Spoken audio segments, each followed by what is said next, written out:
Vamos dar início à nossa reunião. Professor Ruiz adentrando a sala. Um bom dia a todos, professores online. Hoje nós temos o prazer de receber aqui o professor Gil Facina. O professor Gil Facina é doutor, livre-docente e o atual chefe do Departamento de Ginecologia da Escola Paulista de Medicina. Chefe do setor de mastologia também, que ele dirige junto com o professor Afonso Nazário. Então, é um prazer, Gil, tê-lo aqui conosco. E o professor Gil vai nos falar hoje sobre o tratamento multimodal do câncer de mama. Obrigado pelo convite, professor Baracá, professor José Maria, pela oportunidade de estar conversando um pouquinho com vocês sobre o tratamento multimodal do câncer de mama. O que seria isso? A gente vai discutir um pouquinho as diversas formas de tratamento do câncer de mama. Então, a gente sabe que o tratamento do câncer tem evoluído ao longo dos anos, né? Começou lá no Halsted de 1890 e foi evoluindo as formas de tratamento com todos os seus tipos e uma tendência natural de cada vez mais nós irmos em direção a cirurgias conservadoras em relação ao câncer de mama. Então, nós saímos dessa doença, desse tratamento na era de Halsted, que era uma doença o tratamento muito agressivo, com ressecções de músculos peitorais, e partindo para cirurgias menos agressivas, com possibilidade de cura, e posteriormente para cirurgias conservadoras. Isso só foi possível quando o professor Bernard Fisch mudou o conceito do câncer de mama, que inicialmente com a teoria de Halsted era uma doença de disseminação locorregional agressiva. Quando ele entendeu que o câncer de mama, desde o início, já era uma doença sistêmica e o prognóstico dependia da capacidade do câncer desenvolver metástase, os conceitos foram mudados. Então, a partir disso, trabalhos como o do professor Humberto Veronesi, eles mudaram o tratamento do câncer de mama. Então, eu vou apresentar para vocês alguns estudos que mudaram a forma de encarar a doença. O primeiro deles, o tratamento do câncer de mama, uma cirurgia conservadora com mais de 700 pacientes com tumores iniciais. Você vê que num segmento longo de 21 anos, quando nós randomizamos quadrante mais radioterapia, toda vez que eu falo em cirurgia conservadora, está implícito que deve haver a radioterapia complementar. Comparado com mastectomia, não há diferença em sobrevida. Então, a partir dessa informação, mostrando que a sobrevida é igual, foi possível realizar a cirurgia conservadora. Os conceitos evoluíram. O segundo tratamento, ele tentou identificar se a margem era importante. Então, ele fez a quadrantectomia com a tumorectomia. Você vê que aumenta as taxas de um pouco de recidiva local, mas a sobrevida global não há diferença. Então, com esse trabalho, ele mostrou que é importante a margem cirúrgica. A gente vai ver um pouquinho a definição atual de margem cirúrgica para o câncer de mama. E o terceiro grande estudo do grupo italiano foi que ele comparou a validação da radioterapia com a quadrantectomia. E, novamente, a sobrevida global não há diferença, mas quem não faz radioterapia, você tem mais de 4 vezes as taxas de recidiva. Então, ele mostrou a importância da radioterapia. Paralelo aos conceitos desse estudo do professor Humberto Veronesi, que mostrou a segurança, então, da cirurgia conservadora com margem mais radioterapia, muito comparável ao tratamento radical. Nos Estados Unidos, o professor Bernard Fisch, ele também acompanhou um dos primeiros estudos do NSABP, o B06, um estudo com mais de 1.800 pacientes com tumores até 4 centímetros, e ele fez o quê? Ele comparou a mastectomia, cirurgia conservadora e cirurgia conservadora com radioterapia. Você vê que a sobrevida, de qualquer forma, ela não muda, o segmento longo, 20 anos, mas as taxas de recidiva triplicam se você não fizer radioterapia. Então, ele mostrou uma equivalência da cirurgia conservadora com radioterapia. Então, a partir disso, na década de 80 se mudou. Então, quando a gente fala em cirurgia conservadora, já estão imaginando que eu tenho que fazer radioterapia, um reforço de dose, principalmente na área do tumor. Por quê? Quando tem uma recidiva, 3/4 das vezes é no mesmo quadrante que foi aplicado. Então, você precisa fazer radioterapia. Em relação ao carcinoma ductal in situ, também é possível fazer a cirurgia conservadora. Esses dois estudos, o NSBP B17, ele randomizou radioterapia, cirurgia conservadora mais radioterapia, e o B24, tamoxifeno. E num segmento longo de 15 anos, o que ele conseguiu mostrar? Que a radioterapia ela reduz em 52%, pela metade, as taxas de recidiva. Então é super importante. E naquelas que têm receptor hormonal positivo, acrescenta uma redução de risco de mais 30%. Então, padrão ouro de tratamento. Cirurgia conservadora com margem, mais radioterapia, tamoxifeno, o uso de endocrinoterapia quando positivo. Mas o conceito de margem também evoluiu ao longo dos tempos. Se for pensar lá atrás, se falava em margem de 2 centímetros, depois de 1 centímetro, e hoje os trabalhos mostram que para tumor invasivo, o que o patologista faz? Você faz a quadrantectomia, se entrega a peça para o patologista, ele vai marcar essas peças com nanquim, ele vai colorir a peça. Então ele vai analisar isso, a presença do tumor, tecido sadio e a tinta que ele pintou. Então, se não tocar a tinta, tiver qualquer tecido sadio interpondo o câncer e a margem, é considerado satisfatório, não aumenta de forma significativa a recidiva. O carcinoma ductal in situ ele é diferente. A taxa de recidiva é um pouco maior e se recomenda no mínimo 2 milímetros.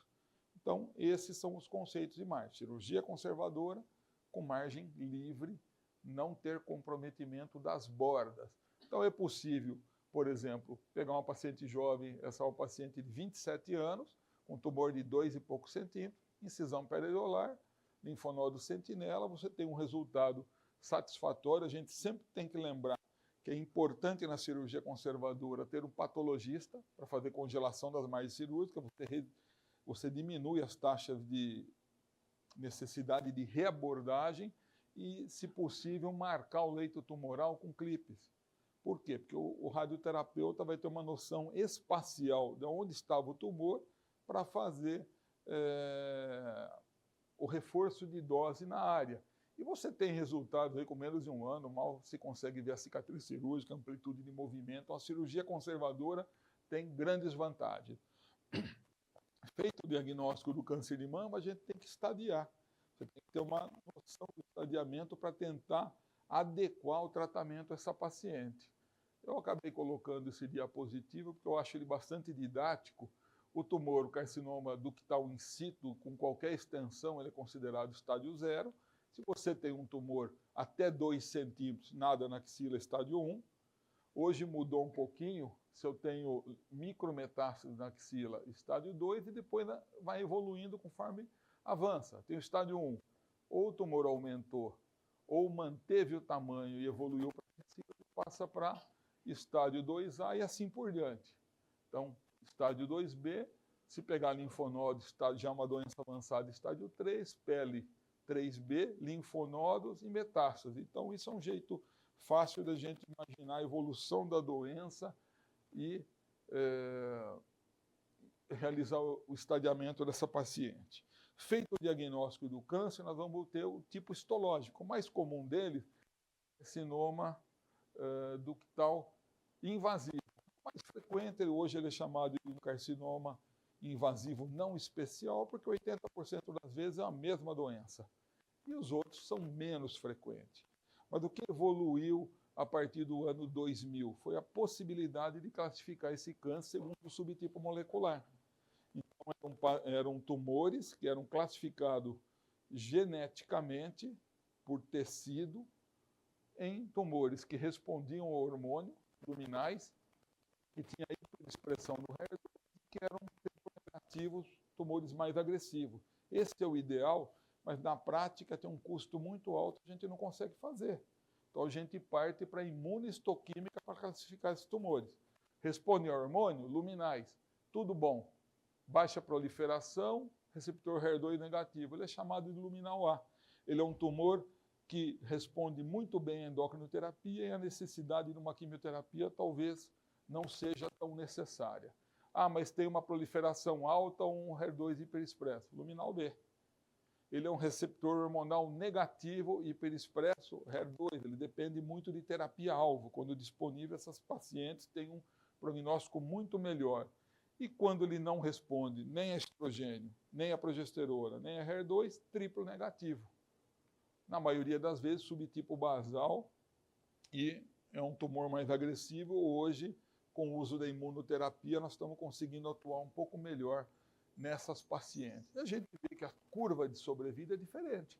O luminal A tem uma sobrevida livre de doença, uma sobrevida global muito melhor do que os outros subtipos. Então, é super importante classificar e adequar o tratamento para essas pacientes. Feito o diagnóstico, classificar, nós vamos pensar na cirurgia. Nós temos várias opções cirúrgicas: cirurgia conservadora, cirurgia radical, cirurgia poupadora de complexo aureopapilar e algumas vezes a possibilidade de abordar inclusive a mama sadia, cirurgia bilateral, dependendo da história de cada paciente. Toda paciente chega no consultório e fala: doutor, se for câncer, quero tirar as duas mamas. Não é o melhor para ela. A gente tem que mostrar isso para a paciente. Em tumores iniciais, será que a cirurgia, a mastectomia é melhor do que a cirurgia conservadora? Tem vários estudos mostrando que não. Eu trouxe dois aqui.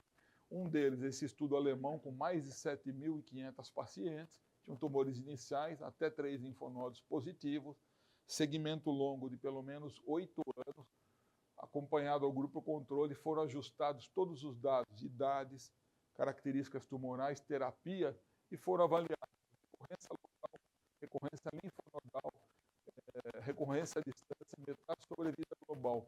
Todos os parâmetros favoráveis à cirurgia conservadora mais rádio. Então, é melhor para a paciente fazer cirurgia conservadora, sempre que possível, mais rádio, e os médicos devem orientar essas pacientes nesse sentido. Trouxe um segundo estudo, uma meta-análise, que a gente sabe que é a melhor forma de evidência. Dados de 35 estudos, publicados no passado, com mais de 909 mil pacientes. Eles compararam 28% melhor em termos de sobrevida global as pacientes que fizeram cirurgia conservadora. Ah, mas a paciente tem um triplo negativo, um tumor agressivo. Mesma coisa, 27% melhor fazer cirurgia conservadora mais rádio. Ah, mas será que a mastectomia com rádio não é melhor? Não é. Você estimula a parte de imunidade, conservadora com rádio é melhor. Ah, mas ela é muito jovem, abaixo de 35 anos, também mais favorável. Então, sempre que possível, que é um conceito que mudou muito na última década, cirurgia conservadora mais rádio é melhor para a nossa paciente.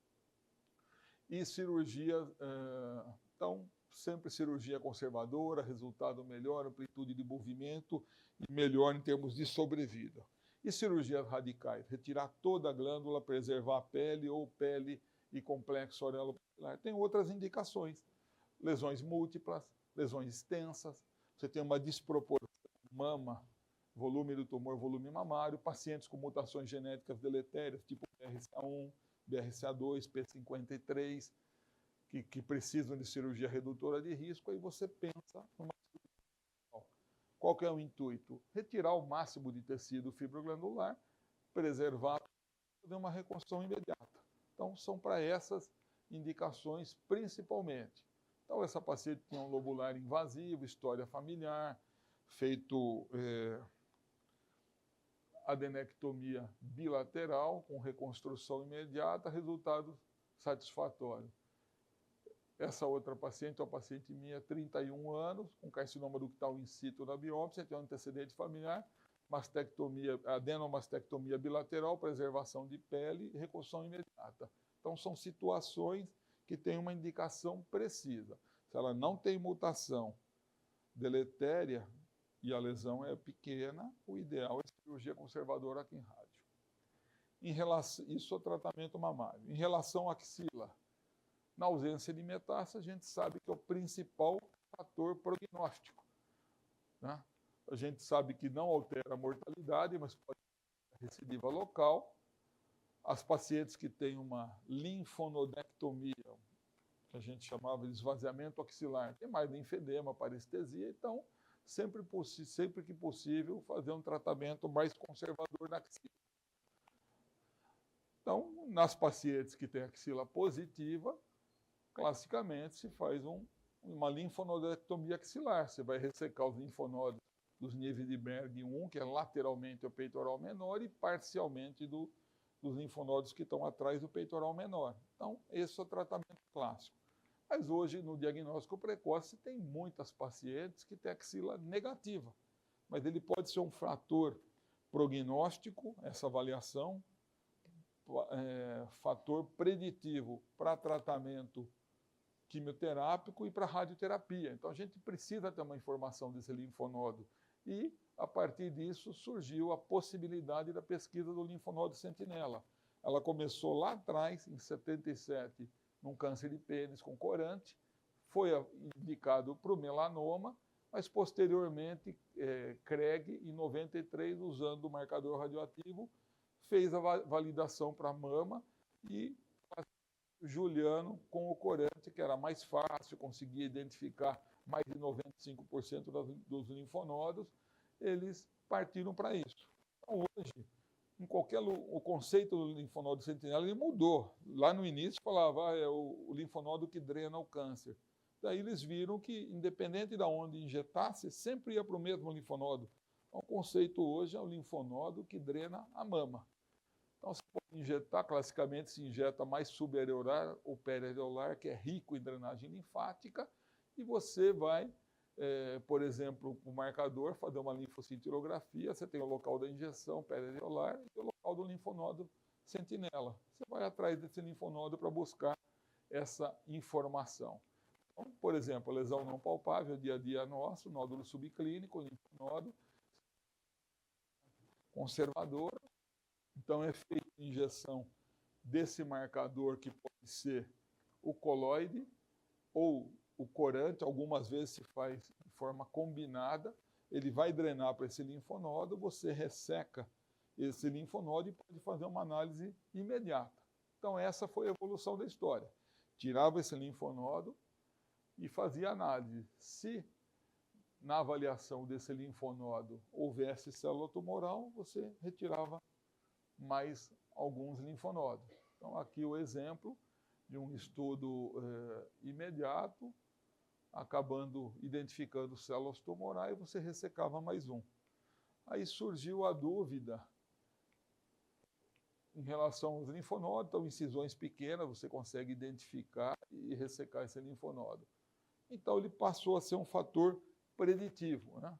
Então, o linfonodo sentinela, após esse estudo com mais de 5.600 pacientes, ele mostrou que é um excelente método, ele reflete o que existe na axila, então ele tem um valor preditivo negativo de 96%, e 97% das vezes você identifica o linfonodo. Então ele passou a ser o padrão ouro, e comparando sobrevida livre de doença, sobrevida global, não há diferença estatística. Então o linfonodo sentinela é tão bom quanto uma linfonodectomia, com vantagens, menos parestesia, menos linfedema. Aí surgiu outro estudo validando o sentinela, mostrando que a taxa de recidiva em 10 anos é muito baixa. Então, é um excelente padrão. E surgiu a dúvida, sempre é necessário retirar mais linfonodo se eu tiver linfonodo positivo? E, baseado nisso, nos Estados Unidos, você não tem congelação, é muito caro. Então, ele pegava um paciente com axila negativa, tirava o linfonodo, aparentemente negativo, chegava lá positivo, volta para o centro cirúrgico. Isso é um grande problema. Até que surgiu esse trabalho e falou, vamos randomizar essas pacientes. Eles dividiram 800 e poucas pacientes que tinham tumores até 5 centímetros, axila clinicamente negativa, e que foi uma surpresa na parafina, um pequeno acometimento axilar, até 2 linfonodos. E aí eles seguiram essas pacientes, segmento, segunda publicação, com mais de 9 anos de segmento. Eles viram que voltaram para o centro cirúrgico, tinham doença metastática. Só que as drogas hoje são muito importantes. Os pacientes receberam quimioterapia, porque era uma axila positiva, e radioterapia. Então, quando eles foram ver os parâmetros, sobrevida livre de recorrência, sem diferença. Recorrência linfonodal, sem diferença.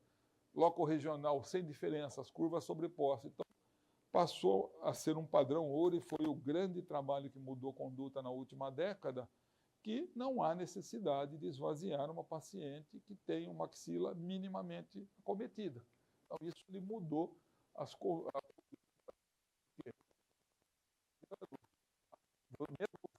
27% de pacientes com doença residual, a recorrência é 1,5%. Então, é um número muito baixo, e você submeter essa paciente a um procedimento radical aumenta a taxa de linfedema, de parestesia e não acrescenta nada para a paciente. Então, isso mudou a conduta. Então, na prática, a evolução do tratamento cirúrgico é muito parecido com isso que eu mostrei. Em relação ao tratamento sistêmico, fizemos uma primeira avaliação cirúrgica. O próximo passo tem indicação ou não de quimioterapia. A gente tem a quimioterapia que é feita após a cirurgia, que é tratamento adjuvante.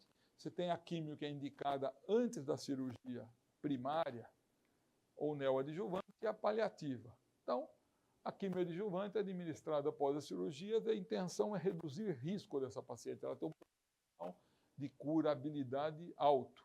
Então, ele vai aumentar a sobrevida global e a sobrevida livre de doença.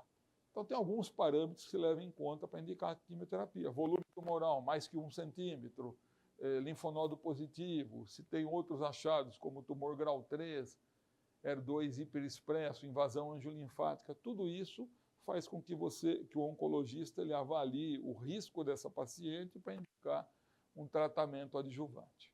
Ah, mas a paciente tem uma doença avançada. É melhor fazer um tratamento prévio para melhorar o risco dessas pacientes. Então, a quimio-neoadjuvante foi o primeiro a ser utilizado na década de 70. Em doenças avançadas, ela vai aumentar as taxas de cirurgia conservadora. Se eu tenho uma desproporcionação entre tumor e mama, que eu vou para uma cirurgia radical, de repente, com tratamento, ele reduz, eu posso oferecer uma cirurgia conservadora para as pacientes. A sobrevida, os trabalhos mostram que não muda, fazer quimioterapia antes ou depois, a chance de sobrevida da paciente é a mesma, só que nos dá uma ideia de prognóstico. Se eu tenho uma paciente que atinge o ideal, resposta patológica completa, faz a cirurgia, só tem fibrose na patologia, essa paciente tende a ir muito melhor ao longo da vida.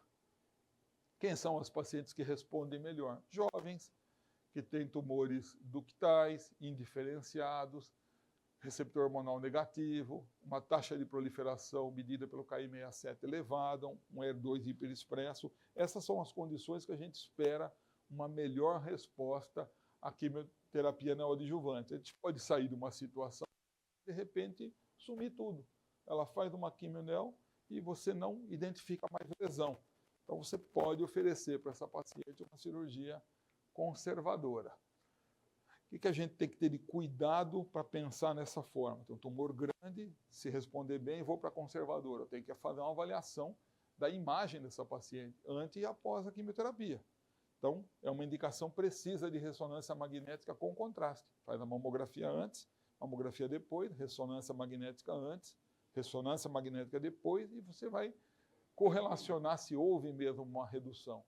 E como há possibilidade real de desaparecer essa lesão, a gente deve colocar um clipe metálico, a gente deve marcar essa lesão, senão ela some, é tridimensional e você não identifica depois.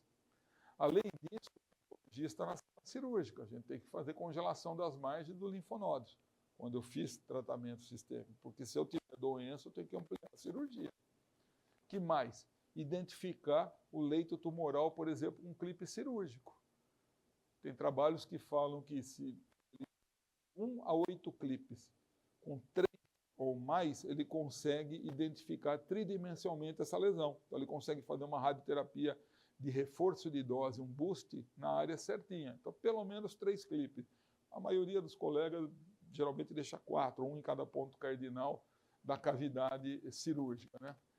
Seria essa a opção. Em relação à sobrevida global, fazer químio antes e depois. químio antes e depois, ele não muda. Então, os resultados são comparáveis, só que tem a vantagem de se fazer antes de acontecer isso, de ter uma redução importante e melhorar a sobrevida dessas pacientes. Esse outro estudo também, com 4.700 pacientes, taxa de cirurgia conservadora aumentou. Fazendo a químio antes, eu faço mais cirurgias conservadoras. A taxa de recidiva é um pouquinho maior local, mas a recorrência à distância axilar, mortalidade por câncer de mama e qualquer causa de morte não dá diferença. Então, é seguro fazer cirurgia conservadora pós-resposta. Então, estamos ali. Tratamento sistêmico, você opera doença avançada, você faz o tratamento sistêmico e opera essas pacientes. Vantagem, eu aumento a taxa de cirurgia conservadora. Alguns autores falam que chega até 50% de aumento nessa taxa. Hoje, eu posso poupar a axila. Eu tinha uma axila positiva, mas se ela responder bem e negativar essa axila, eu não preciso fazer uma linfonodectomia, ser mais radical. Posso fazer uma coisa conservadora. Então, tem vantagens fazer antes. Você tem uma ideia de prognóstico. Os pacientes que têm uma resposta completa vivem mais, têm uma sobrevida melhor. Então, tem um resultado palpável. Eu ganho tempo para essa paciente, para fazer um painel.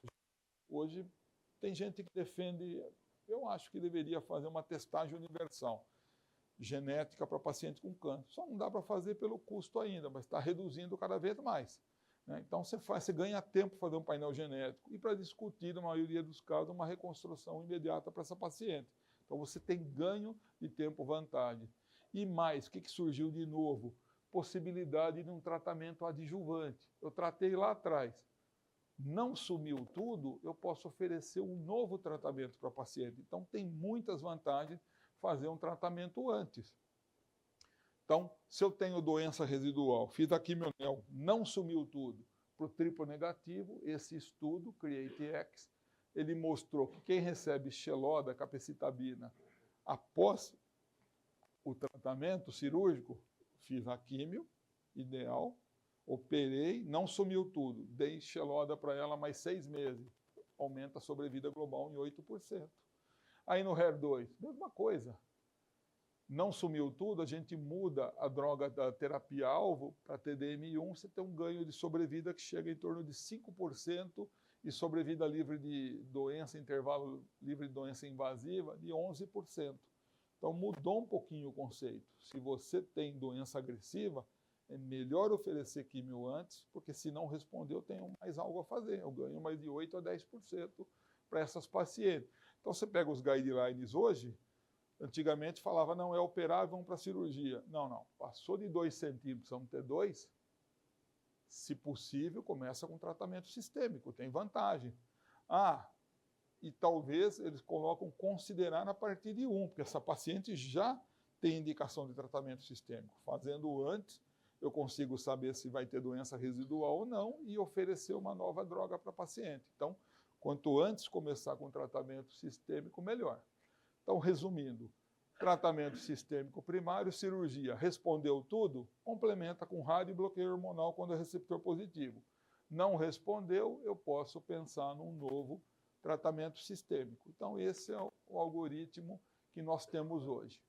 Quimioterapia paliativa, controlar quando tem metástase, doença sistêmica, oferecer uma melhor qualidade de vida e você mantém a droga até resposta.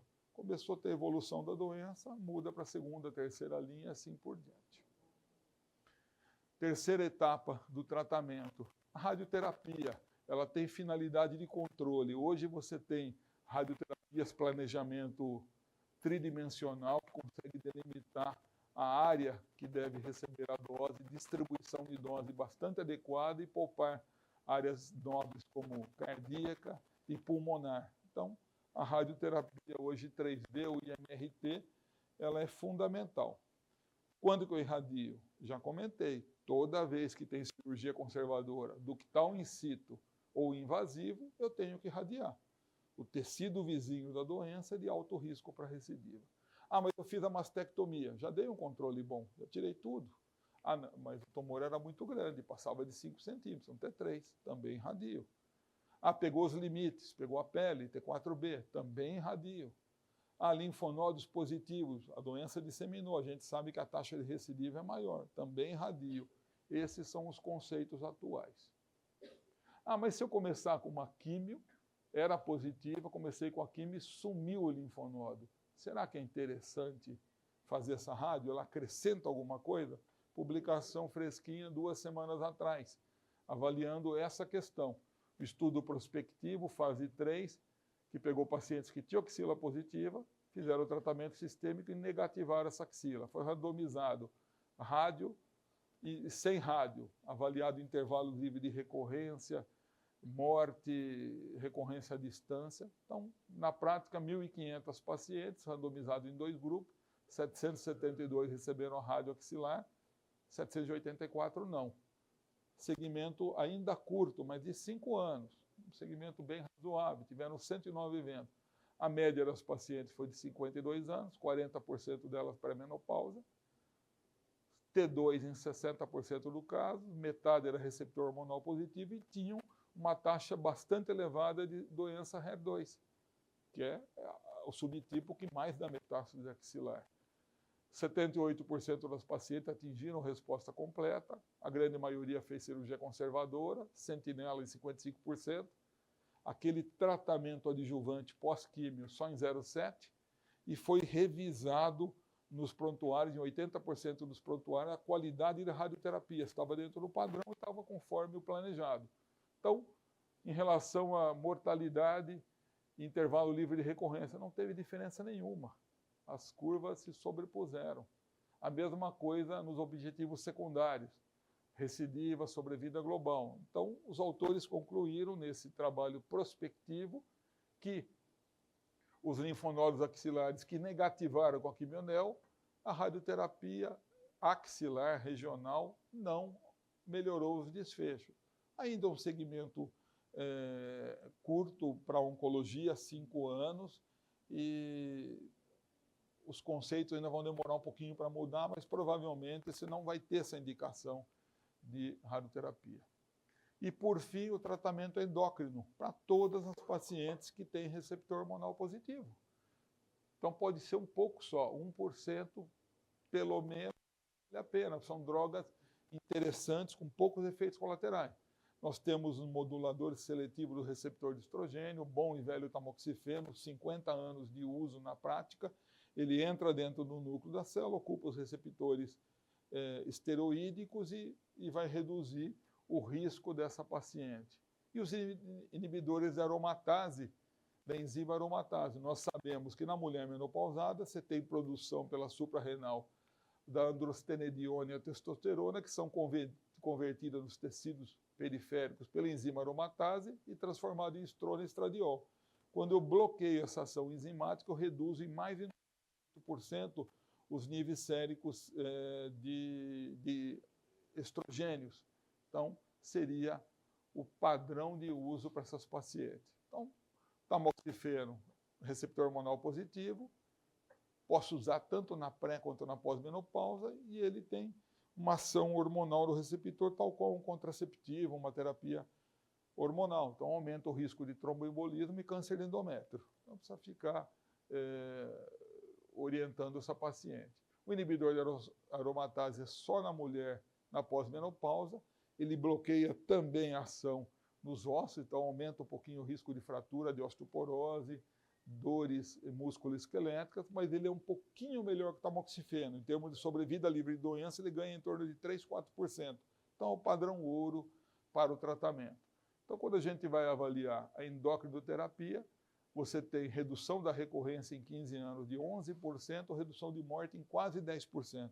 Então, é fundamental para todas as pacientes que têm receptor hormonal positivo. Em relação ao prognóstico, se fazendo tudo para as pacientes. Quando a doença é localizada, em 5 anos, dados aqui do CIRS desse ano, o paciente tem uma sobrevida de 99%. Se ela já tem metaxilar, 87% de sobrevida, e metadistância, 32%. Então, são sobrevidas boas quando o diagnóstico é precoce e você oferece tudo para a paciente. No consultório, o paciente pergunta, e agora? Terminei tudo, como é que é o meu segmento? O que a gente deve oferecer para essas pacientes que são assintomáticas? A anamnese e exame físico é fundamental. No começo, 2 a 3 vezes por ano nos primeiros 2 anos, depois de 5 anos, 1 vez por ano. E a mamografia. Então, não precisa de ressonância, não precisa de... Se a paciente é assintomática, anamnese, exame físico e mamografia. A primeira mamografia na cirurgia conservadora é 6 meses após a rádio. Você faz a cirurgia conservadora, você altera o tecido pela manipulação cirúrgica, a rádio também altera, mas ela não tem doença, acabou de retirar com margem. Faz um basal 6 meses depois e segue com mamografia anual. Então, a gente sempre, quando está avaliando a nossa paciente, pela frequência do câncer de mama, nós devemos suspeitar do câncer de mama. A mamografia vai ajudar a avaliar a extensão da doença, se é uma lesão unilateral ou bilateral. Se deve confirmar o diagnóstico por meio de biópsia, classificar esse câncer, oferecer cirurgia conservadora sempre que possível, associada à rádio, ter o conceito que a químio antes, em termos de sobrevida, é igual a químio depois, com algumas vantagens de se fazer a neoadjuvância, você aumenta as taxas de cirurgia conservadora, a radioterapia, a cirurgia conservadora, a radical, principalmente quando acomete linfonodo, ela deve ser feita, e endocrinoterapia para todas que têm receptor hormonal positivo. Acho que eu queria discutir era isso. Aqui tem o link dessa apresentação para quem quiser. Tem o PDF com todos esses slides e referências.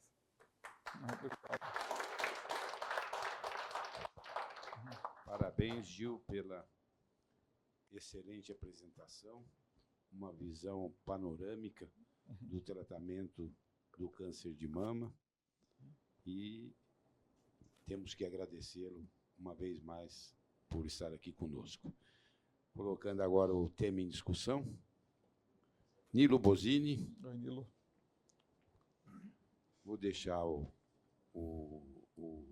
Carlos Ruiz e o José Filassi para mais para frente. Pode ser? O Jesus. Para os comentários. O Nilo. Nilo, faz favor. Ô, Gil, parabéns pela Obrigado, sua colocação brilhante e de uma forma bem didática. Agora eu queria virar a página para o lado do ginecologista. Tá. O ginecologista é, vamos dizer assim, intermediário entre o diagnóstico da paciente e até o mastologista, porque no passado o ginecologista interna, vamos retirar esse nódulo, esses conceitos mudaram muito, esse acompanhamento é até prejudicial isso para os pacientes. Só que nós temos um problema sério, eu vejo isso nesse sentido, e você me diga se estou errado ou certo. Mas da seguinte maneira, hoje as mulheres que estão menopausadas, a substituição gordurosa tem sido tardia, talvez por um parto mais tardio, ou reposição hormonal, o que seja, mas eu tenho notado que tem diminuído essa substituição mais rapidamente. Hoje é mais lenta. E um nódulo vem.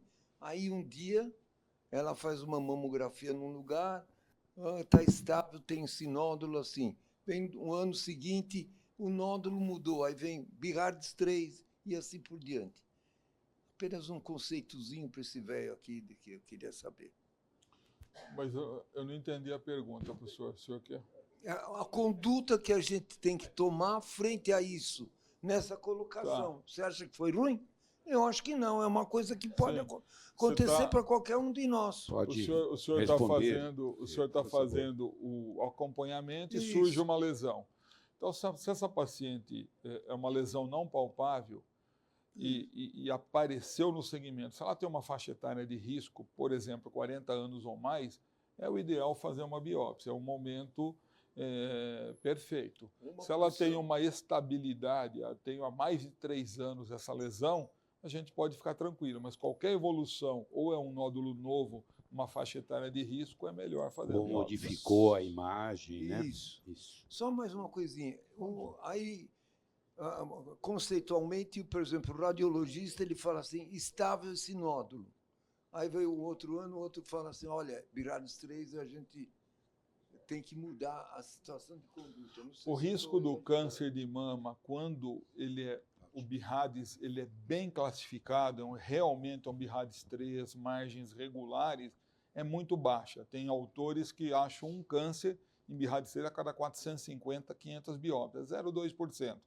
Então, você pode seguir, mas tem que ter todo aquele critério. Se tiver uma borda borradinha, se você correlaciona com o ultrassom uma margem microlobulada, aí ele já não é um 3. O 3 é aquele nódulo ovalado, com a borda perfeita, ecos internos homogêneos. Tiver heterogêneo, borda borrada, redondo, não é oval, ele é suspeito e deve avançar para a biópsia. Perfeito. Sérgio, por favor. Gil, parabéns. Você deu uma passeada aí em 40 minutos em todo o câncer de mama. Bem difícil mesmo, mas foi bem didático, como o Nilo falou. A gente tem conversado um pouco sobre a questão de preservação de fertilidade nessas pacientes. As pacientes com câncer de mama, muitas jovens, acabam enfrentando essa questão.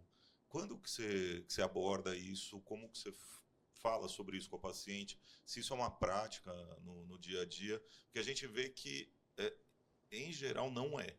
Em geral, a paciente acaba indo para o tratamento sem pensar nisso, né? Quando você tem uma paciente jovem, idade fértil, diagnóstico de câncer de mama, tem que acender 2 luzinhas. A primeira, que ela tem um risco maior de ser portadora de uma mutação deletéria genética, caminhar para o geneticista. A segunda é a questão da fertilidade. Prole completa, por exemplo, sem desejo,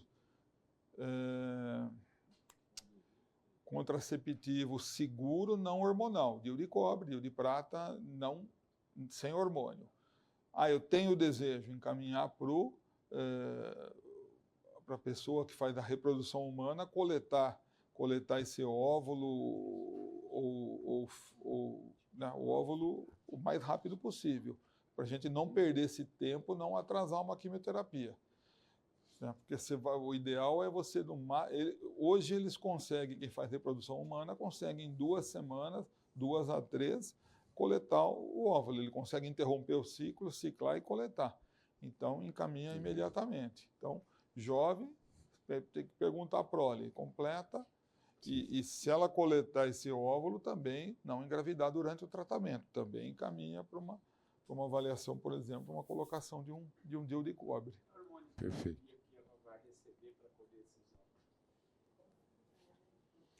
Os trabalhos não mostram alteração de sobrevida. Todos os estudos retrospectivos, é lógico, que acompanharam a indução da gravidez com hormônios não alteraram a sobrevida, tanto nos cânceres receptor hormonal positivo quanto receptor hormonal negativo. Até tinha uma dúvida nas pacientes que estão tratando muito jovem, eu vou fazer o tamoxifeno, 5 anos. É de risco, linfonodo positivo, 10 anos. Vou esperar todo esse tempo para tentar engravidar depois, eu perco o time. Sim. Então, eles fizeram um trabalho que eles utilizaram o tamoxifeno, interromperam essa endocrinoterapia após 1 ano e meio a 2 anos e meio de tamoxifeno, 18 a 30 meses. Então, elas usaram esse início, pararam e tinham até 2 anos para tentar fazer a indução, engravidar, amamentar e em 2 anos retornar. Não houve diferença de sobrevida. Então, é possível fazer isso. Não tem problema. Hoje, os estudos mostram que a preservação de fertilidade, eu vou aproveitar depois, antes do Jesus falar, que vou citar um projeto dele, não tem problema nenhum fazer, até nas jovens que têm desejo reprodutivo com câncer de mama, realmente tomar medidas que preservem tecido ovariano para um futuro obstétrico posterior. Eu acho que o Filasse tem visto isso também lá no ICESP. E aqui eu vou citar o exemplo do professor Jesus, que conduz um trabalho, ele vai falar em seguida, que ele pediu a palavra, já está com o microfone. Ele tem feito isso em pacientes jovens com câncer e tem feito uma técnica para... A cortical? Do ovário, ele vai explicar depois, para poder manter uma função endócrina depois para essas pacientes. Perfeito. E uma coisa, Gil, que você tem usado muito, endocrinoterapia. Eu não sei, acho eu, acho que o Nilson também, o José Maria também, é hormonioterapia, né? Porque endócrino é uma vastidão, né? Mas, e os estudos que você mostrar, eu prestei atenção para ver, eles colocam sempre hormonal terapia. Mas é um termo que a gente acaba questionando um pouquinho, porque, por exemplo, eu fiz a tese, o senhor lembra, o senhor corrigiu o mestrado e doutorado com tamoxifeno. Você vai ver a classificação, é um trifeniletileno não esteroidal, ele não é hormônio. Você pega... Oi? O nome correto é anti-hormônio terapia. Ele não é um hormônio, é um não hormônio. Então, se falar tratamento hormonal, conceitualmente não é hormonioterapia. Então, a gente acaba falando endócrino porque ele atua na via endócrina. Tá bom. Mas a literatura americana, todos falam hormonioterapia. Sim, sim. Professor Jesus, faz favor. Parabéns, Gil. Foi a aula mais didática que eu ouvi sobre câncer de mama. Eu que não sou exatamente dessa área. Melhor, não. Parabéns. Só o parentezinho do projeto que a gente conduz é implante autólogo do próprio ovário da paciente no local fora do campo de radioterapia. Essa é uma tese da Marília, nossa pós-graduanda. Mas a pergunta que... retira, congela, faz a químio... no mesmo ato. Retira, faz slides e coloca na coxa. Tá. E já temos 20 casos nesse projeto, estamos terminando, e uma parcela considerável dessas pacientes mantém os níveis hormonais depois de 6 meses. Tá. Ela tem uma queda e depois sobe de novo, recupera. É muito cedo ainda para a gente saber quanto tempo isso vai durar, mas é possível. Né? Pergunta que eu tenho para você é: na paciente mutada, uma mutação patogênica do BRCA1 que faz uma cirurgia redutora de risco, e ela chega para o ginecologista e fala assim: e agora, doutor, o que eu preciso fazer no segmento? Paciente que tem mutação BRCA, ela tem risco de alguns cânceres, né? Mama, trompa, ovário, pâncreas, melanoma, próstata no homem. Em relação à mama. Em relação à mama. Isso porque ela fala assim: eu já tirei a mama.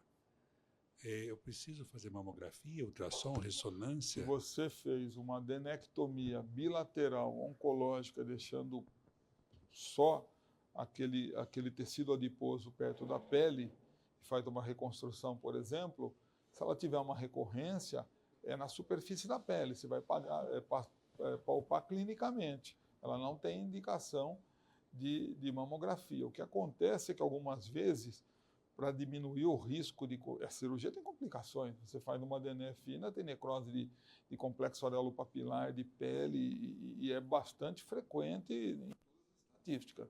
Então, se ela não tem doença oncológica na outra mama, o ideal é você acaba fazendo até um retalho um pouco mais espesso no limite da gordura, né? Então, se você deixou só tecido, retalho mais espesso que tem a glândula, aí você vai precisar da mamografia, mas não é o ideal, né? O ideal é você fazer uma ressecção próxima da pele. Obrigado. Dani Eisenberg. Parabéns, professor, pela aula. Sou da reprodução humana aqui do hospital. Queria um comentário sobre a preservação da fertilidade só. Hoje em dia é possível a gente iniciar um ciclo de estimulação quase em qualquer momento do ciclo menstrual, então a gente consegue fazer isso bem rápido. A gente utiliza junto inibidor da aromatase para não subir o nível de estradiol de forma importante, assim não teria problema em relação à doença primária. E para aquelas pacientes que precisaria começar muito rápido, existe na Europa, nos Estados Unidos, o congelamento do tecido ovariano, que é muito bom para a parte endócrina, não é tão bom para a parte de gravidez. Os maiores trabalhos mostrando aí até 30% de gravidez preservando o tecido ovariano. Muitas das pacientes acabam indo mais do que para o mastologista, direto para o oncologista. Então, talvez seja muito importante o oncologista ter essa noção da preservação da fertilidade. E a minha pergunta, na verdade, é sobre imunoterapia para o câncer de mama. A gente escuta falar para várias neoplasias. Eu queria saber como é que está a imunoterapia no tratamento do câncer de mama. Todo congresso agora que envolve oncologia, você tem uma gama importante de trabalhos com diferentes drogas que atuam nessa via imunoterápica. Para o câncer de mama triplo negativo, ele tem se mostrado bastante satisfatório, já é padrão ouro para tratamento tanto neoadjuvante quanto adjuvante para os triplo negativos.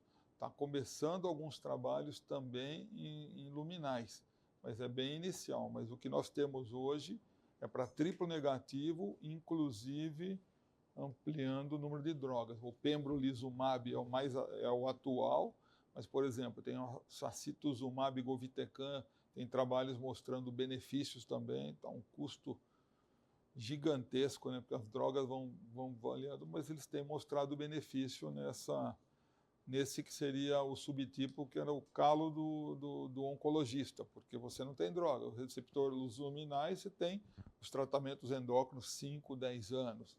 O HER2 tem 4 drogas, por exemplo, muito importante para o tratamento, para terapia-alvo, para resgate quando tem recidiva. Agora, no triplo negativo não tinha muita coisa. Mas nos últimos 5 anos, a imunoterapia tem entrado com um aumento de resposta patológica completa. Vai fazer uma quetenel, só a droga, 1/3 dos casos. Cada 3, 1 some a doença triplo negativo. Com o uso da imunoterapia, 2 de cada 3 atinge resposta patológica completa, 66% de resposta completa, quando pegar aqueles tumores acima de 2 centímetros. Ô, Gil, mas pelo que a gente pôde observar, o aumento da sobrevida livre de doença é pequeno, não é? Sim. É 4%, um slide você mostrou 3% a 4%, 5%, e um custo elevadíssimo. Né? Eu acho que isso tudo tem que... Com relação ao comentário do Dani, né? O comentário do Dani, infelizmente, a mastologia ela não é feita só por ginecologista, que tem a formação ginecológica. Tem o cirurgião geral que pode fazer mastologia. Infelizmente, a mastologia, num determinado momento, ia voltar a ser uma área exclusiva da ginecologia. A gente lembra disso, né, Nilson? Foi na minha gestão na Febrasgo, o CFM fez uma reclassificação das especialidades e pôs a mastologia como área de atuação. Mas, infelizmente, teve um movimento muito grande e que foi positivo para que a mastologia voltasse a ser uma especialidade, porque já tinha programa de residência do MEC em mastologia. E, quando tem programa de residência, tem que ser especialidade médica. Então, a mastologia deixou de ser área de atuação da ginecologia e passou a ser uma especialidade. Só que com 2 entradas. O ginecologista e o cirurgião geral. Aqui, no nosso setor de mastologia, o Filácio o professor Filácio organiza um curso de ginecologia, entre aspas, assim, para o cirurgião geral. Depois o Filácio pode comentar isso, o Ruiz, porque eles não sabem. Para o cirurgião geral, é uma cirurgia de superfície. É assim que ele encara. Sim. E aí vem o posicionamento que o Dani colocou, que eu achei muito importante. Sim. Os mastologistas têm que estar preparados, porque é ele que atende. Em geral, é ele. A maioria é o mastologista que atende com formação ginecológica. Felizmente. Então, poder vislumbrar isso para os pacientes mais jovens que têm desejo reprodutivo, chamar a atenção disso. Porque vai para o oncologista, o cirurgião geral que faz mastologia, vai falar, não pode. Tem que... Não pode induzir, não pode fazer captura, congelamento, óssito para fazer um embrião e congelar. Nada disso, eles dificultam muito isso. Lá na escola, os cirurgiões gerais, quando entram na mastologia, que também é aberto para residência, cada 2, 3 anos entra um colega. Eles passam um mês na ginecoendócrino para tentar reciclar esses conceitos. Eles não têm esses conceitos. Celso Borelli. Bom, não só parabenizar, mas agradecer por essa didática nessa aula, principalmente para o ginecologista. Eu peguei até o QR Code aí, parabéns também por disponibilizar. Eu vou voltar nessa área da fertilidade e câncer de mama. Primeiro, a lembrança, né? O ginecologista sabe disso, não sei, o cirurgião, o tamoxifeno, ele é um indutor da ovulação, né? Então, lembrando a possibilidade de gravidez na paciente que está fazendo a não hormonioterapia. Agora, a pergunta é outra, câncer de mama e gravidez. Então, ela está vendo o seu câncer de mama e descobre que está grávida. Ela é concomitância de câncer de mama e gravidez. Eu queria ver sua opinião.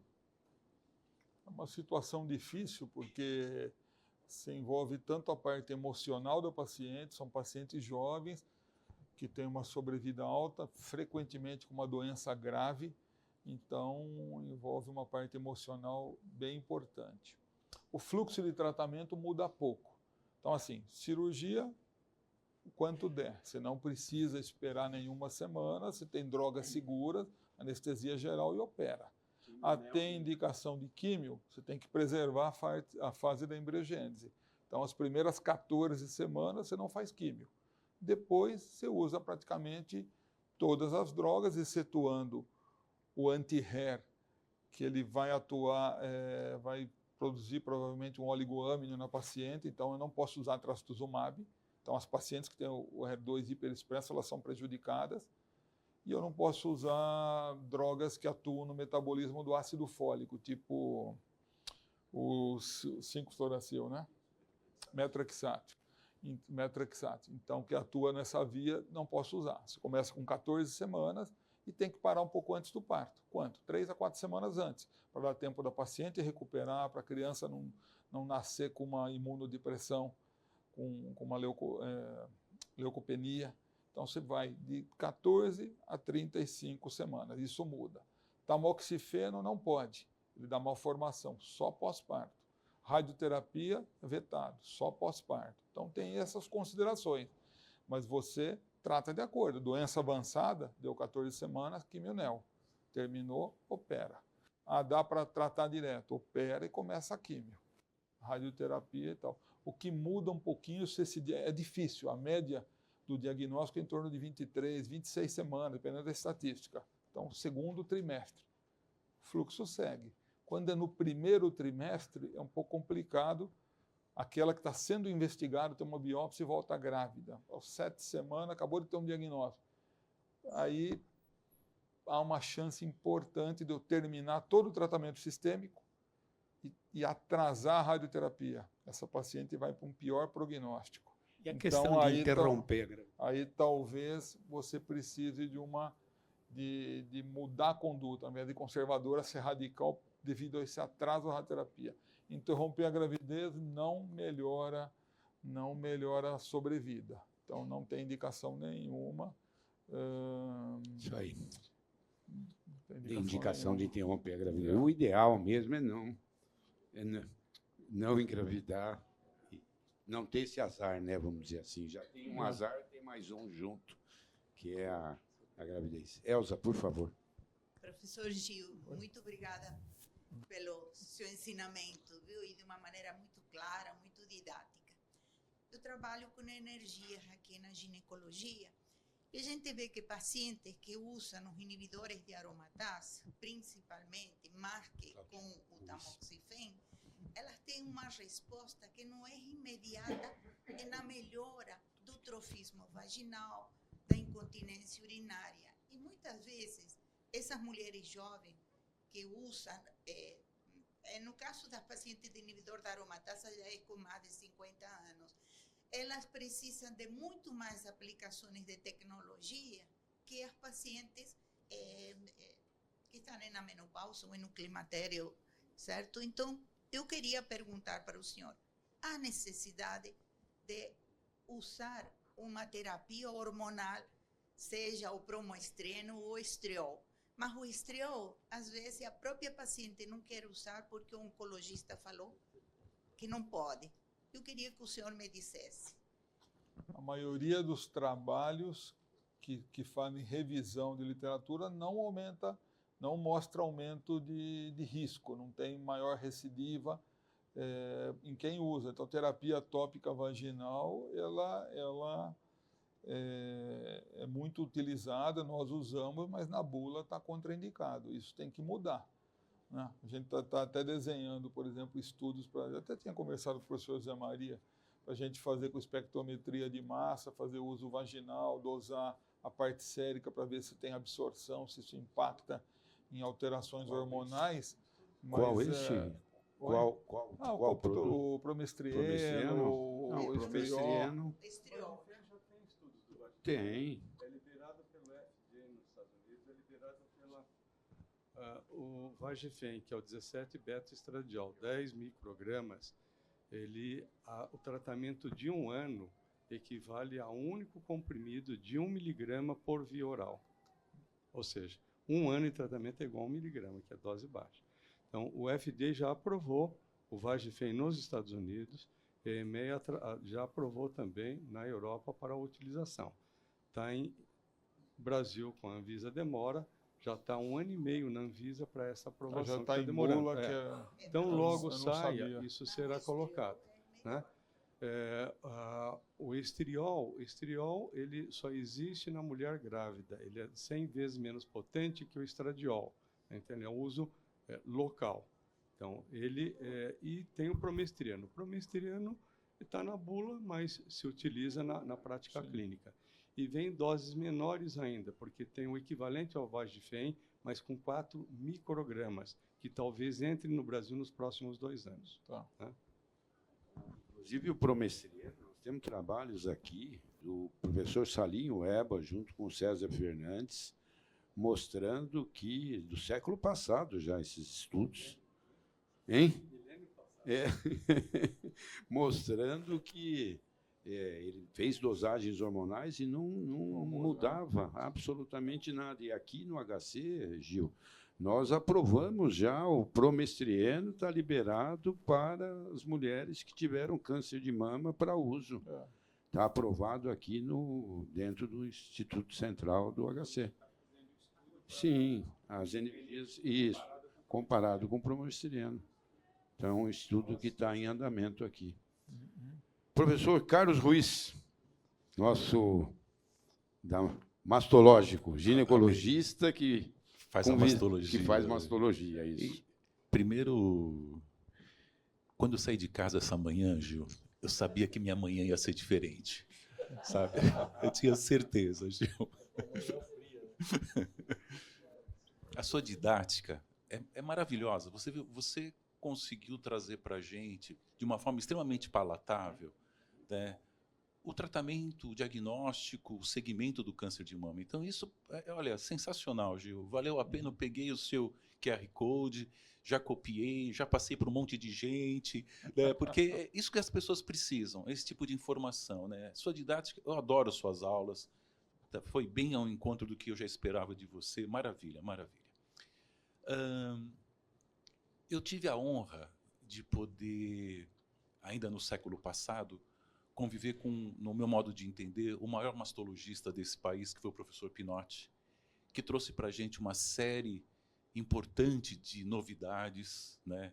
Nós tínhamos um contato muito próximo com o pessoal do Instituto Europeu, então o professor Humberto Veronese veio várias vezes para cá, a gente teve a oportunidade de ir para lá, então a gente trocou muitas figurinhas exatamente nessa transição, né, da quadrantectomia, do linfonodo sentinela, né, dos vários trabalhos em si. Então, você falando da história, me veio à mente o meu pai mastológico, que é o professor Pinotti como um todo. Então, queria te agradecer por trazer essa mensagem e essa memória, que eu tenho tanta gratidão.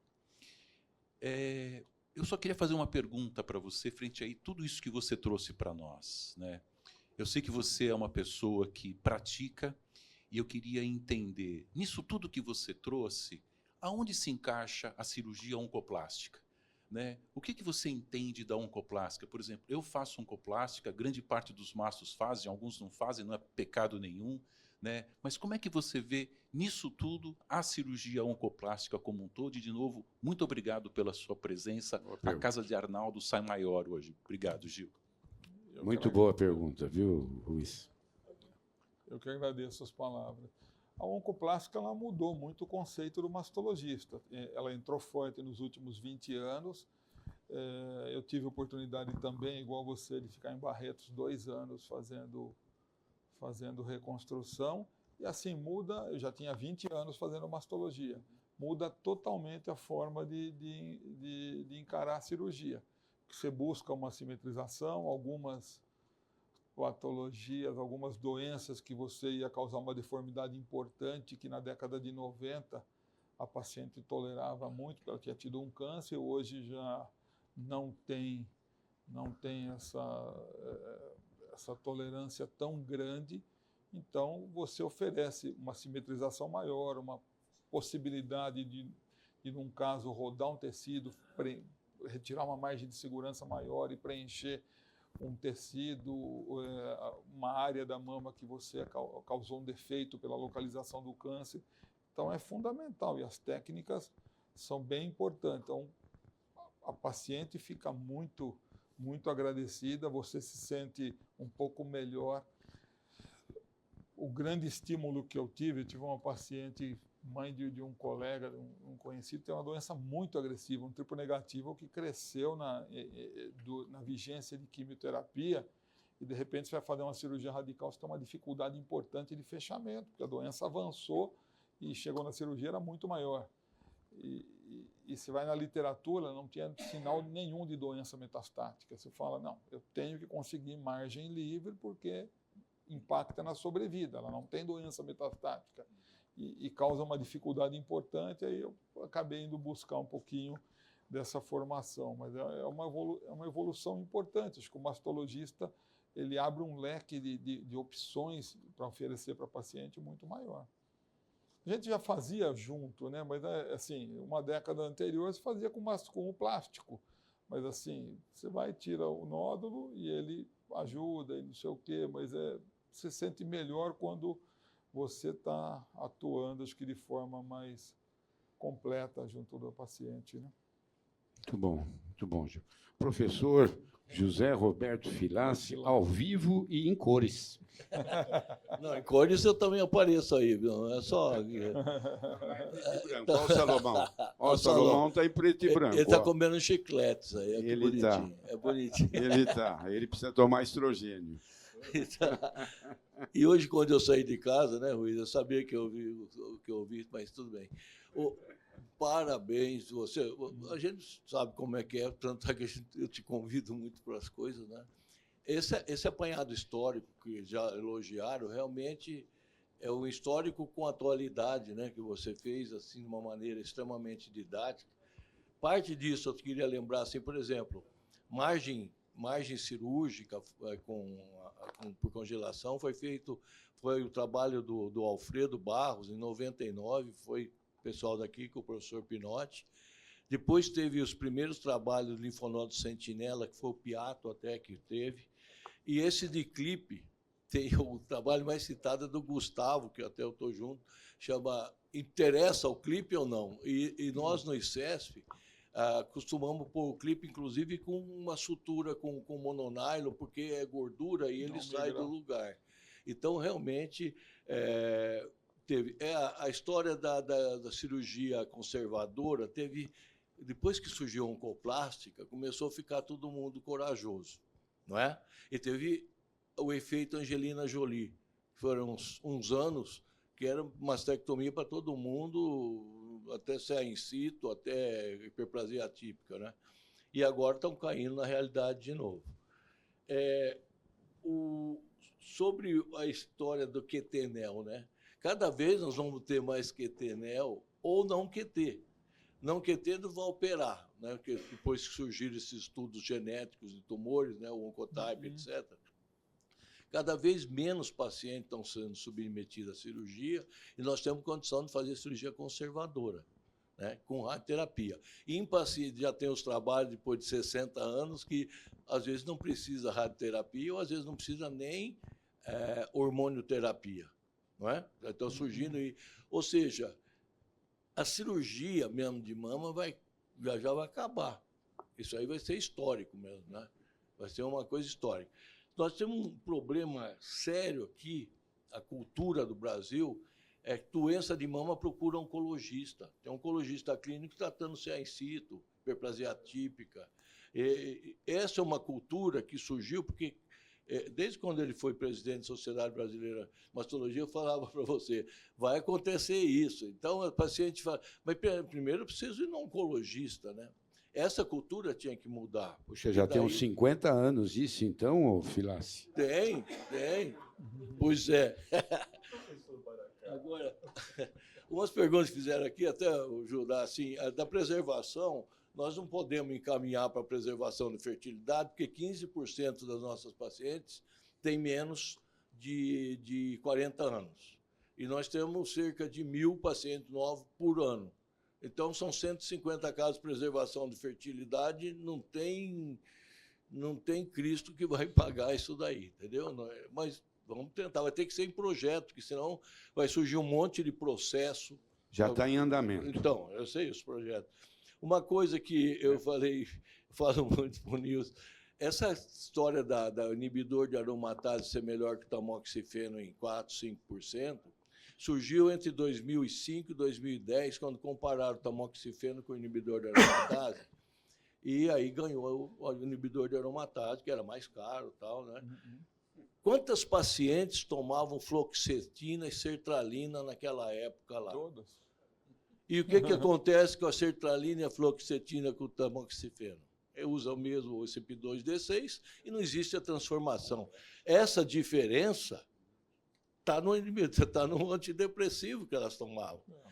Eu falo isso em congresso de mastologia, mas aqui eu falo, aqui não, aqui tem ginecologistas, vocês vão entender o que eu estou falando. Então, eu brigo com os oncologistas que eu não quero dar inibidor de aromatase para dar tamoxifeno, se não tiver contraindicação, né? O oncologista gosta, né, do inibidor de aromatase. Né? Exatamente. Não, porque é o tal do 4%, sim, é o cara crachá. Sim. Com relação a câncer de mama e gravidez, nós temos 170 casos aqui, e nós, Gil, a maioria das pacientes faz diagnóstico depois de 14 semanas, 15 semanas, e a maioria não, 100% tem quimioterapia. Então, nós fazemos quimioterapia neoadjuvante e cirurgia depois do parto. Normalmente é isso que tem sido feito e com resultados excelentes. Né? Eu acho que é uma das maiores experiências de câncer de mama na gravidez. Aprendemos aqui. E, bom, sobre o uso de hormônio vaginal em pós-câncer de mama, tem liberado o estriol com usuária de tamoxifeno, porque o tamoxifeno tem mais avidez ao receptor do que o próprio estriol. Mas em usuário de tamoxifeno, com essas inibidores de aromatase, não. Você vê, mais uma vantagem para usar o tamoxifeno na pós-menopausa. Né? Então, bom, cumprimentar você de novo, e realmente, Gil, nós estamos indo no fim dos tratamentos cirúrgicos, né?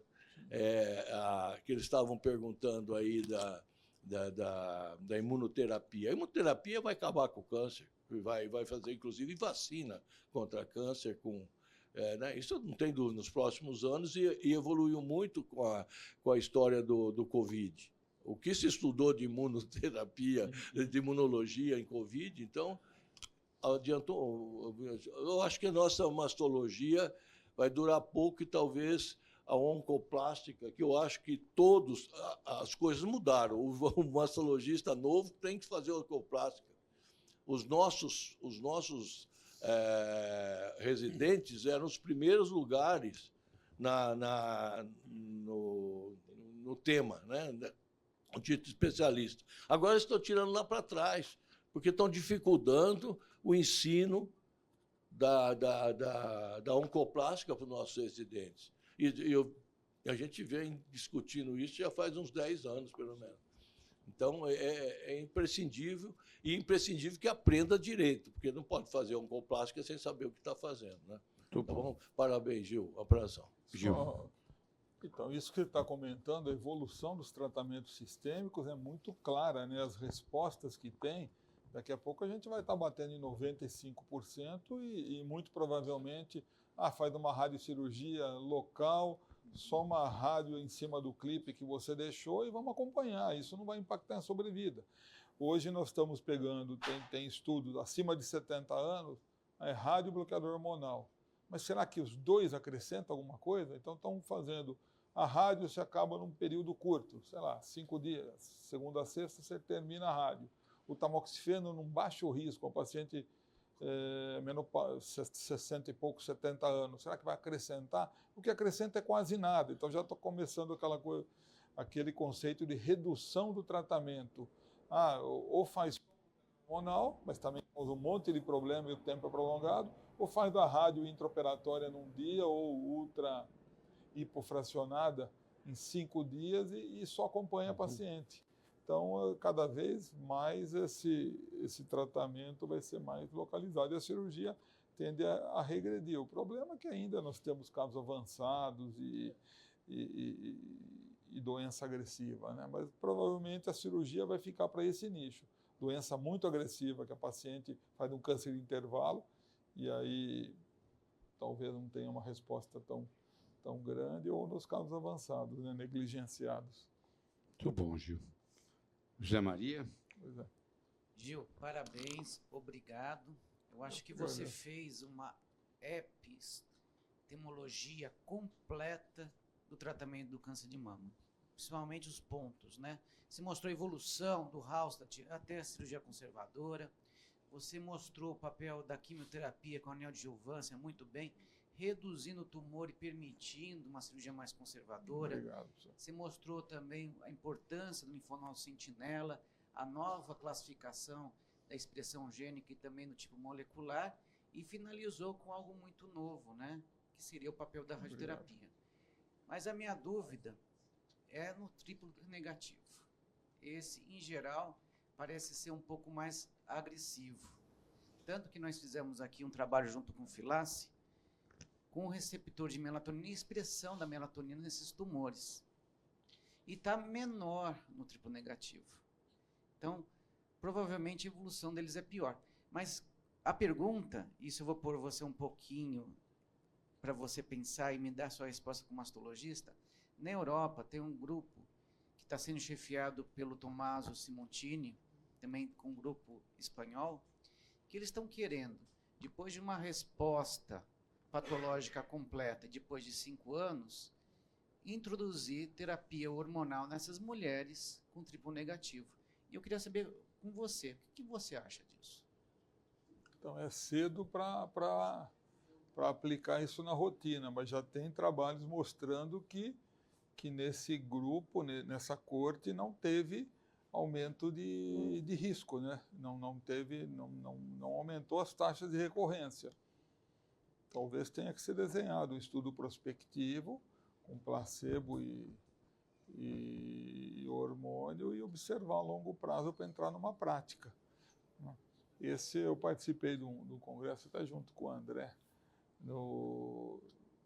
em maio, e um dos pontos era a possibilidade de TH nas pacientes com antecedentes. Com receptor hormonal positivo, aqueles trials antigos, o Liberate, o Habits, eles mostraram que triplicava a taxa de recidiva, parou. O Estocolmo, que teve um desenho um pouquinho diferente num segmento longo, não mostrou aumento. Então precisaria ter um desenho novo, um segmento para mudar a prática mesmo, 8, 10 anos de segmento, para poder abrir espaço, né? Eu lembro até do professor colocar uma nota que interromperam o uso e teve que fazer. Sim. É uma oportunidade de fazer trabalhos em conjunto, né? Sim. Eu acho que isso a gente precisa pensar, juntar. Aí tem que ser, né? multicêntrico, né? Isso, nacional. Professor Nilson. Bem, queria só parabenizar você, acho que todos falaram, sua didática é fantástica, para uma pessoa não mastologista, ficou muito fácil. Um tema tão complexo como esse ficou bastante fácil pela sua forma de colocar. Acho que poucas vezes eu vi uma apresentação tão maravilhosa quanto a sua. Opa. Nessa altura da minha vida, realmente, para mim, é bastante importante. Eu acho que a colocação do Zé Maria é bastante interessante. A Papadopoulos, no MD Anderson, há 15 anos, mostrou que triplo negativo, quando você fazia reposição hormonal, não aumentava a recidiva. E você colocou muito bem o estudo de Estocolmo, né? Na mesma Suécia, 2 estudos ao mesmo tempo, um mostrando um aumento de risco de recidiva e o outro não. Ou seja, talvez o Einstein tenha muita razão. Foi mais fácil quebrar um átomo do que quebrar um tabu da sociedade. E na área médica que é conservadora, é tanto pior, né? Mas também tem trabalhos que mostram que o triplo negativo, na questão, é uma outra área interessante, que ele é um triplo negativo, mas ele não deixa de ter alguns receptores positivos. E por isso que alguns acham que ele seria uma contraindicação, né? Um outro aspecto que chama atenção, até a gente estava conversando com o Baracá aqui, que chama atenção se a gente olhar o New England Journal of Medicine. Você vê que são os grandes trials, trials que são patrocinados por indústria farmacêutica, que provavelmente recebe uma grande verba, né? A revista recebe uma grande verba, o que dificulta publicações, às vezes, boas na mesma revista, né? E eu concordo muito com o que o Filassi colocou da questão do endoxifeno, que seria o metabólito ativo do tamoxifeno. E na época ele fala isso, ele tem razão. E também a gente não pode esquecer que quando você pega, por exemplo, uma recidiva de 10%, se eu dou uma droga que diminui 4%, eu estou saindo de 10% para 9,6%.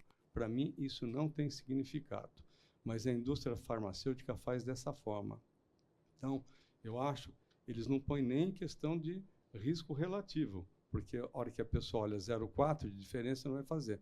O ideal seria risco atribuível.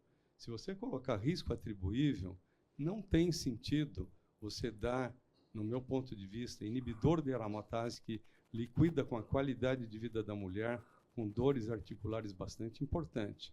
E lembrar que ele e tamoxifeno são indutores da ovulação, conforme o Celso colocou muito bem. Por quê? Porque ele diminui o estrogênio. Então, aumenta, numa mulher em idade reprodutiva, aumenta a liberação das gonadotrofinas, que vai fazer com que o folículo cresça. Só que ele, como indutor da ovulação, inibidor de aromatase, é melhor do que o tamoxifeno. Principalmente o tamoxifeno, indutor da ovulação no início, mais no início. À medida que vai se passando o tempo, ele vai levar a 2 possibilidades: irregularidade menstrual e, às vezes, amenorreia. Mas, em mulher em idade reprodutiva, precisa um método contraceptivo, conforme você muito bem colocou. Então, são coisas que me chamam a atenção. E a outra coisa que é interessante, quem lançasse ganharia muito dinheiro, o tamoxifeno, ele também tem efeito colateral do estrogênio, que você colocou muito bem, que é aumento do risco de trombose. Como que você resolveria isso? Não fazê-lo passar pelo fígado. Como você não faz passar pelo fígado? Usar, tipo, um adesivo ou um gel. Até hoje eu não consigo entender esse aspecto, né? Então, é importante. Você veja que como que o Vonal Flash vende bastante? Porque fez um acordo com a bioquímica, a Faculdade de Farmácia e Bioquímica da USP, e ele idealizou o seguinte: é uma droga fantástica. Só que, talvez, se ela está com náusea, eu vou dar um remédio por via oral e posso aumentar ainda mais a náusea e vômito. E que ele fez? Sublingual, não tem passagem hepática, absorção grande.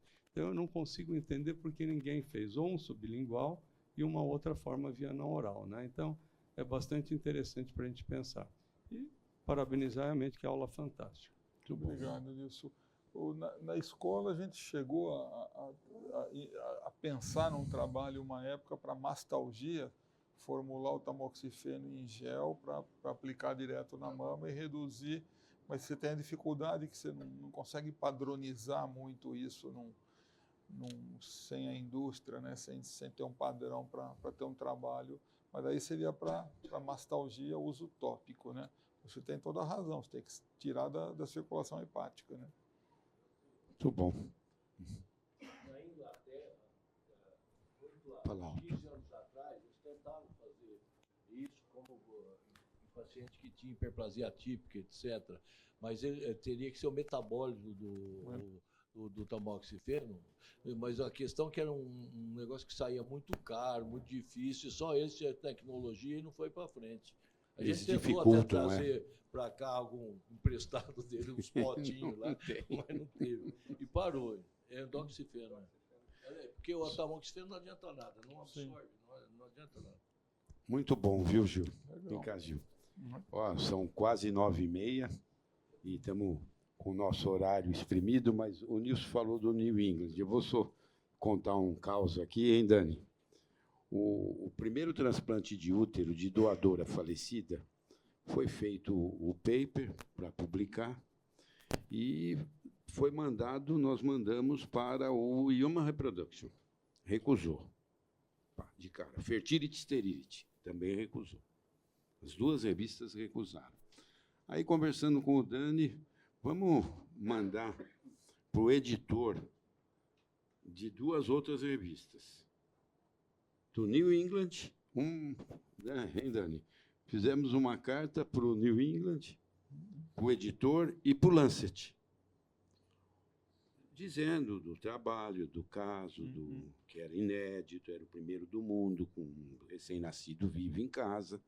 O New England nem respondeu. O Lancet respondeu, o Dani, e aceitou o trabalho, o editor. E ele mesmo fez algumas observações. Dani, por favor. Essa história é bem curiosa. A gente escreveu, na verdade, foram e-mails para o editor para 4 revistas. Para Nature, não respondeu. O New England não respondeu. E o JAMA respondeu assim: em que país esse foi feito? Só respondeu isso. Tinha essa frase. Não tinha nem bom dia, nem boa tarde. 1 hora depois, eu não tinha respondido o e-mail. Ele provavelmente viu que era do Brasil e falou: obrigado, não temos interesse. E o editor do Lancet falou: ficaremos felizes em avaliar o seu trabalho. Depois que o trabalho foi publicado, teve um trabalho de divulgação do próprio Lancet, com revistas, né, agência de notícia. A gente recebeu uma pesquisa do New England perguntando por que nós não enviamos o trabalho para o New England para ser avaliado lá. E aí eu respondi para eles: olha, a gente avaliou, mas vocês não se interessaram. Então, essa é uma passagem curiosa da publicação desse trabalho. Esse transplante está na linha do tempo. Todas as publicações que tem, né, Dani? Está lá na linha do tempo do transplante de útero, está lá. Só para falar do New England. O New England só está publicando hoje, se vocês olharem, são trials clínicos, 90%, quase 100%. Só estudos clínicos que entram. Gil, parabéns, obrigado, muito orgulho. Eu lembro de você, menino, viu? Menino. Que bom. Parabéns, Obrigado. parabéns.